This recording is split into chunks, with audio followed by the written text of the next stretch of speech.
ભીખમાં બાપુ ભૂંડી થઈ ગજબ થઈ ગયો. તમારી આબરૂ ધૂળમાં મળી ગઈ. એવું તો શું થયું છે? બાપુ પાણી આપણે માથે ચડીને ડુબાડે પેલા પાર બાંધી લો તો પૂરી આપણું મોત બગાડશે. કેસર એવું તો શું કર્યું છે?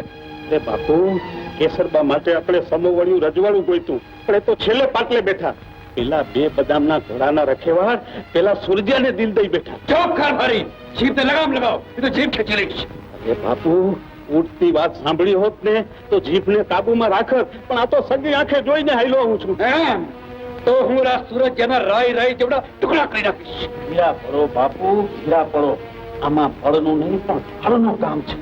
સૂરજને મારી નાખશું તો પૂરીબા હાથથી જશે અને આપણે એના પીડા હાથ નહીં કરી શકીએ. તો શું કરવું જોઈએ?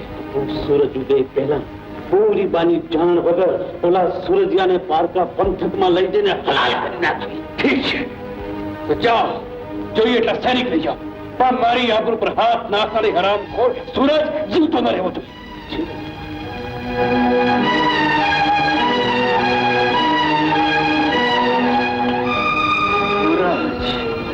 તું કરવા શું માંગે છે? અરે ભાઈ, એના મનમાં વેમ તો પેસી ગયો છે ને કે એના ઘરમાં ભૂત પેટી ગયું છે. ભૂત માંથી કઈક ભૂત ઉભું કરવું પડશે. તું તારા ઠીંગુ બાપ પાસે એવી ડીંગુ હા કે આપણા ઘરમાંથી ભૂત કાઢવું હોય તો અમાસની અંધારી રાતે ઓલા ભૂતિયા ઓડલે આવે, પછી લાતનું ભૂત. મારી વાત પણ જોજે, કઈ ઓળ માંથી ચોર નહીં કરતો. હવે ઓળ માંથી ચોર થાય તો તારા ઢોર જેવા બાપ ને શું થવાનું છે? તું તારે મોકલજે, જરૂર મોકલજે ઓલા ભૂતિયા ઓડલે. જરૂર મોકલજે. ભૂત રે ભૂત.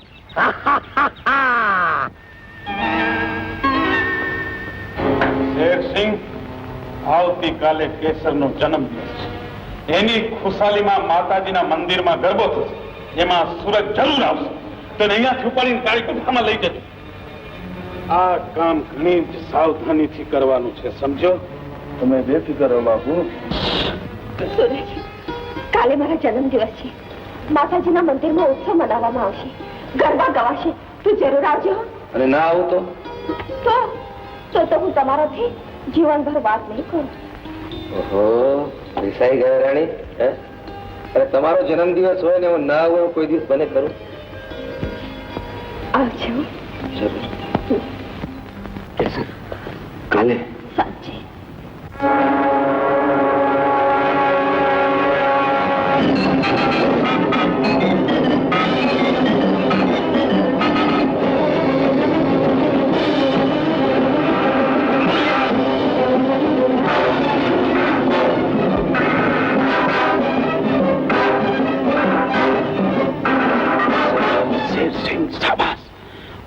તે સૂરજને બંધીવાન કર્યો નહીં?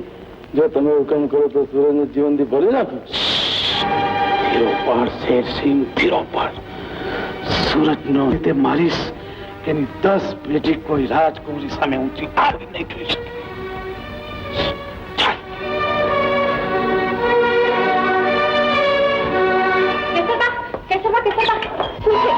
આટલી ઘબરાયેલી કેમ છે? સૂરજને કારભારીના માણસોએ પકડીને કાળી ગુફામાં બંદીવાન બનાવ્યો છે અને કારભારી એને પોતાની આંખ સામે જ મળતો જોવા મળે. એની આ હિંમત! એ સૂરજ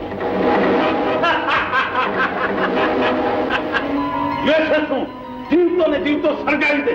એટલે રીબાઈને સળગાવો.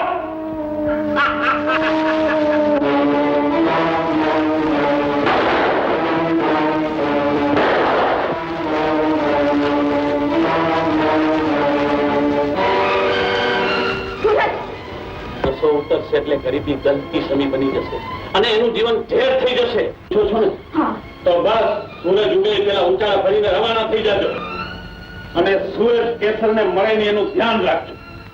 આ મારો નહીં પણ બાપુનો હુકમ છે. અને જો એ હુકમનું પાલન નહીં થાય તો સૂરજના રાય જોડા ટુકડા કરીને કાગડા કૂતરાને ખવડાવી દેવા બાપુ. ના, એવું અશુભ ન બોલશો. તું સૂરજને સમજાવી પટાવીને અહીંથી લઈ જઈશ અને કહીએ આ ગામમાં પગ નહીં મેળવી.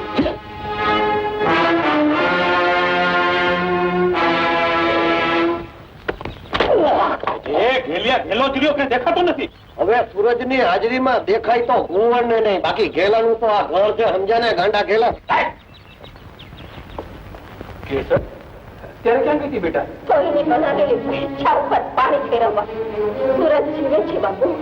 સૂરજ જીવે છે? હા, મેં એમાં કારભારીનો દોષ નથી. દોષ તો છે મરનારાઓના ભાગ્યનો. કારણ કે મારી બંદૂકની ગોળીઓ પર એમનું નામ લખાયેલું હતું. કેસર હવે નાની બાળકી નથી બાપુ, જેને પૂરબ ને પશ્ચિમ ની દિશા પણ ન હોતું. કેસર, આ વાત પણ જાણી લે કે એક મામૂલી ઘોડોનો રખેવા આ રાજ જમાઈ નહીં થઈ શકે. એનું સ્થાન તો છેટુના ચરણોમાં.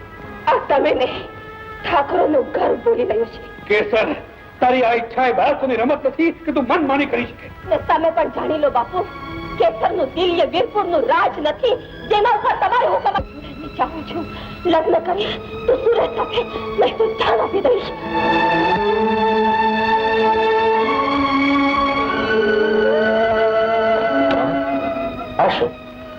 બેટા, મારા તાર આજ લગ્ન મેં જીવની જેમ જાળવી રાખી હતી. આજે આજ કટાર મારો જીવ લેખે લગાડવાના ખપના આવશે. આવા કડવા વેણ શીતને બોલો છે મારી. તમને કઈ વાતનું દુઃખ છે? કોણે તમને દુઃખ છે? તે મેં?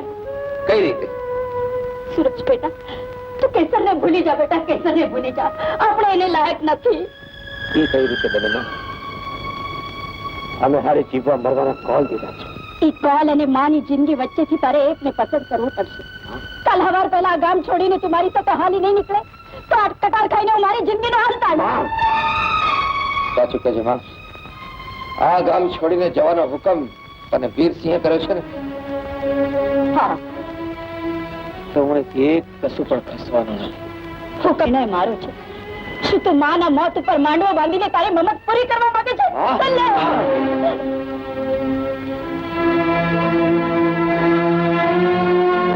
ભલે માં, તું જેમ કહીશ એમ કરીશ. બસ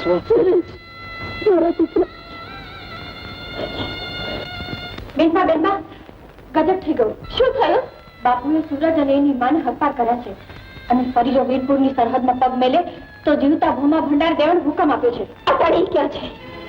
માં દીકરો બંને ઉચાડા ભરીને હાલી નીકળ્યા છે.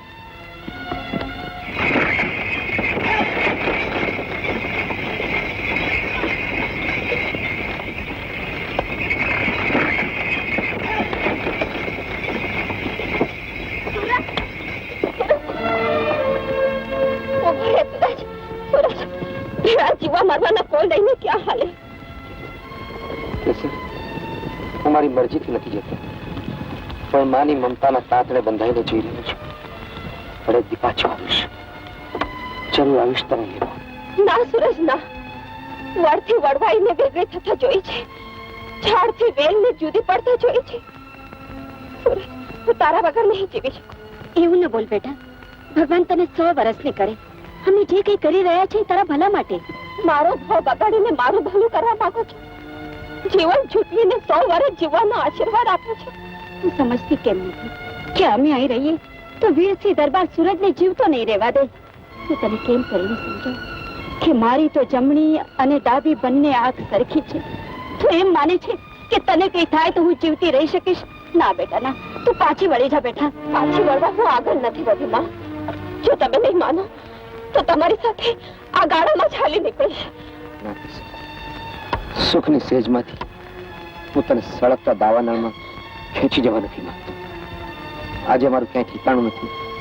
ઉપર આગ ને નીચે ધરતી છે. અમને કઈ ઠરીઠાણ થવા દે, પછી આવીને હું તને લઈ જઈશ. ના સુરજ ના, એ પહેલા મારા બાપુ મારા લગ્ન કરી નાખશે. તુલસી હારે મારી સગાઈ એમને નથી કરી નાખી છે. જો એવો પ્રસંગ આવશે ને તો ભયા માંડવામાંથી તને લઈ જવાની આ સૂરજમાં તાકાત છે. માં, થોડી વાર અહીંયા થોકજો. હું કેસરને મહેલ સુધી મૂકીને પાછો. જો હું ગમે ત્યાં હોઉં, આવતી પૂનમે તને મળવા ચાલું. શું કીધું? કેસર ઓલા ભિખારી સાથે ભાગી ગઈ? જાઓ, જાઓ, થોડા ઘોડા અને માણસો સાબદા કરો. હું કેસરની સામે પેલા સુરજને ઉભો ઉભો ચીરી નાખીશ. એની કોઈ જરૂર નથી બાપુ. એ જાતે જ મને તમારા હાથમાં સોંપવો આવે છે. હરામખોર! તારી આ હિંમત! મારી દીકરીને તું તારી જાવા બતાવવા માંગતો હતો.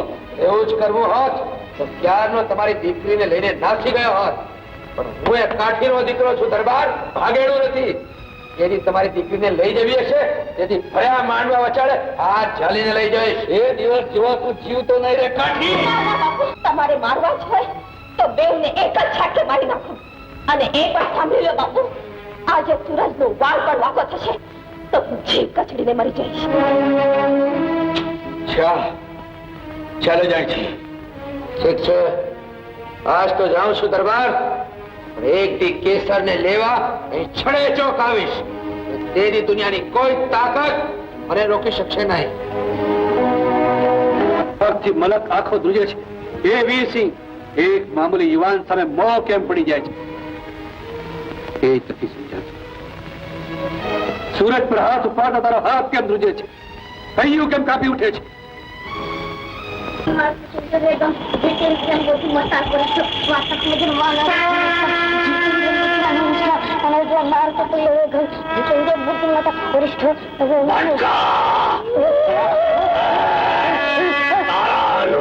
ચાલીસા સાંભળીને હું પ્રસન્ન થયો છું.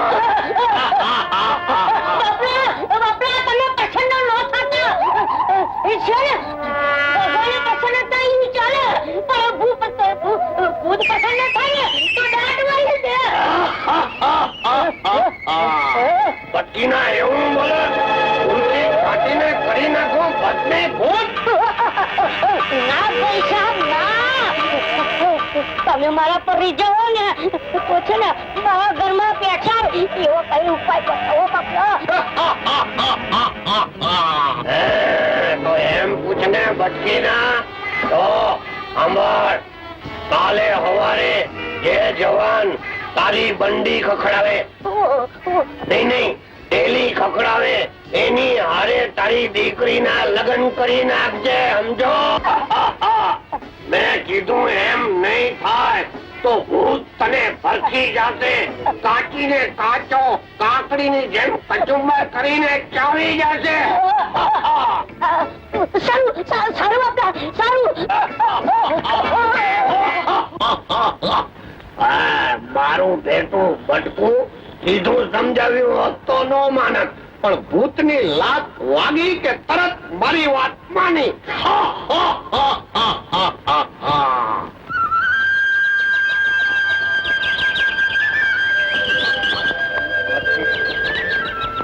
જોધાસિંહ ભાઈ, એ જોધાસિંહ ભાઈ,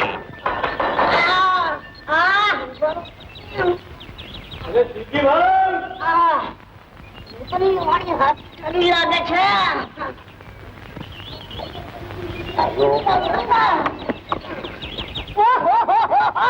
સીજીભાઈ તમે મારે આગળ ક્યાંથી? રામ રામ રામ રામ રામ પોપટ.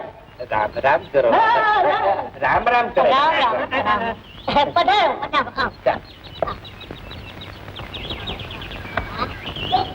ઓહો પધારો પધારો સીજીભાઈ પધારો. તમે અમારે આગળ ક્યાંથી? અરે જોધાસિંહ, દેખાવ જોતો વેત જેવડા પણ છે જામો કામો. આ પોપટ મોટો થયો જ ને એટલે કન્યા ગોતવા આવ્યા છીએ. કઈ તમને ભૂતે તારું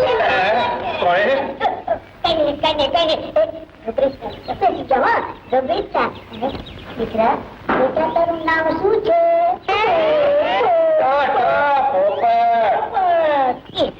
શિવજીભાઈ, આ ઓની જીભે કઈ ખોટ છે? શું ચૂપ રે પોપટિયા? જોધાસિંહભાઈ, આ તો કાલ ગરમ ગરમ પોપટિયાએ દૂધ પાક ખાધો તો ને એટલે એની જીભ દાજી ગઈ. ભૂત પેલા પલિત એલા શું બોલ્યો? કઈ નહીં હું તો એમ કહેતો હતો કે કુકડો બોલે ઈ પેલા લોકો વાયડું શું કામ ખગડાવી નાખતા હશે? એમાં તારા બાપનું શું જાય છે? ભાઈ મારા બાપનું કાંઈ નથી જતું, મારું જાય છે. ભયો જા આ મારા ઘરે પરોળ આયા છે. પણ આ કુકડિયા મહેમાન છે કોણ? હે કુકડિયા મહેમાન? આ મારા જૂના ભેવ સીજીભાઈ છે અને એમની ભેગો એમનો દીકરો છે અને ઈ કન્યા ગોતવા માટે નીકળ્યા છે અને પહેલો ઉમરો તમારો ભાઈઓ ક્યાં? એલા હોચીલા વરરાજા, તારું નામ શું છે? હા તે પોપટ તને ગુડાવવા માટે બીજો દી ના મળ્યો. હવે ઓલા ભૂતની હદોમાણીનું શું થશે? ભૂત આ બચ્ચીના ઘરમાં ભૂત થાય છે માટે જાળવીને રહેશે પોપટીને. દાદા ગરિમા હવે તો ભૂત કરતું